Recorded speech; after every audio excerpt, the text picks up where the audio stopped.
5 টাকায় 12টি মার্বেল বিক্রি করলে এক ব্যক্তির 4% ক্ষতি হয়। 28% লাভ করতে হলে ওই ব্যক্তিকে 10 টাকায় কয়টি মার্বেল বিক্রি করতে হবে? তোমরা আমি এইরকম অঙ্ক কিন্তু আমার প্লে লিস্টে তোমরা পেয়ে যাবা, ঠিক আছে। যাই হোক, এখন টাকায় 5 টাকায় 12টা এটা গেল। তারপরে হচ্ছে কি 10 টাকায়, মানে ব্যক্তিকে 10 টাকায় কয়টি মার্বেল বিক্রি করতে হবে, মানে 28% লাভ করতে হলে। দেখো এই অঙ্কটাতে কিন্তু কোনো ক্রয় মূল্য দেওয়া নাই। যখন ক্রয় মূল্য দেওয়া থাকবে না, ফার্স্ট ক্রয় মূল্যটা আমরা নিব, কারণ ওটার উপর তো আমরা লাভ ক্ষতি ক্যালকুলেশন করব, ঠিক আছে। তাহলে আমরা লিখতে পারি এইভাবে, ধরি 12টি মার্বেলের বিক্রয় মূল্য ক্রয় মূল্য কত টাকা? 100 টাকা। এখন 4% ক্ষতিতে বিক্রয় মূল্য 4%, এই দেখো 4% ক্ষতিতে বিক্রয় মূল্য হলো কি, তাহলে 100 থেকে বিয়োগ 4 অর্থাৎ 96 টাকা।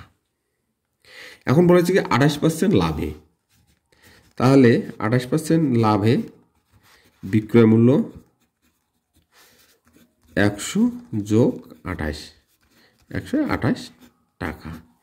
তাহলে আমাদেরকে 128 মানে অর্থাৎ কি 28% লাভটা আমাদের ক্যালকুলেশন করতে হবে।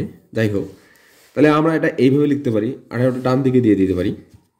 এইভাবে করি যে দেখো দুইটা বিক্রয় মূল্য কিন্তু পেয়ে গেছি। তাহলে দুইটা বিক্রয় মূল্য যখন হবে তখন আমরা এইভাবে লিখব, প্রথম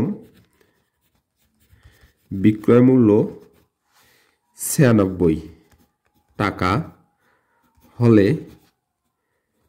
দ্বিতীয় বিক্রয় মূল্য 128 টাকা, ঠিক আছে। এখন প্রথম বিক্রয় মূল্য 1 টাকা হলে দ্বিতীয় বিক্রয় মূল্য হবে কম হলে ভাগ নিচে 96, ঠিক আছে।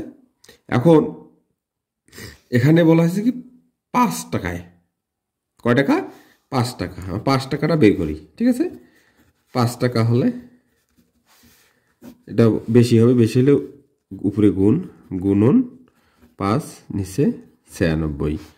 তোমরা ক্যালকুলেশনটা করে নেবা, ক্যালকুলেশন করলে আসবে 3/20 টাকা।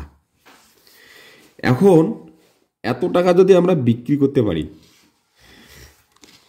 তোমরা খেয়াল করো যে এই টাকাটা যদি আমরা বিক্রয় করতে পারি তাহলে আমাদের কি 28% লাভ হবে। আবার বলতেছি, এই টাকাটা যদি আমরা বিক্রি করতে পারি তাহলে আমাদের কি 28% লাভ হবে। তাহলে আমরা এইভাবে লিখতে পারি না, এইভাবে লিখতে পারি এত টাকায় বিক্রয় করতে হবে কয়টি? 12টি। তাহলে আমাদের আছে কয়টা? 12টা আছে। 3/20 টাকায় বিক্রয় করতে হবে, বিক্রয় করতে হবে 12টি, ঠিক আছে। অতএব 1 টাকায় বিক্রয় করতে হবে, তাহলে 12 কিন্তু উপরে থাকলো, হ্যাঁ, এটা উপরে 3 যাবে, নিচে 20 যাবে, এটা চেঞ্জ হয়ে যাবে, ঠিক আছে। অতএব প্রশ্নে বলা আছে আমাদের কি 10 টাকায় কয়টি মার্বেল বিক্রি করতে হবে। আমাদের উত্তরটা বলা আছে যে 10 টাকায় কয়টা মার্বেল বিক্রি করতে হবে। তাহলে আমাদের লাস্ট সংখ্যা ছিল 10 টাকায়, তাহলে 10 টাকায় বিক্রয় করতে হবে কয়টা? বেশি হবে, বেশি হলে উপরে গুণ, 10 ও গুণন 3, এটাই 0 0 করে 6 2 12, তাহলে 3 6 18। এই যদি আমরা 10 টাকায় 18টি করি বিক্রি করি তাহলে আমাদের কি হবে? 28% লাভ হবে। এটাই হচ্ছে উত্তর।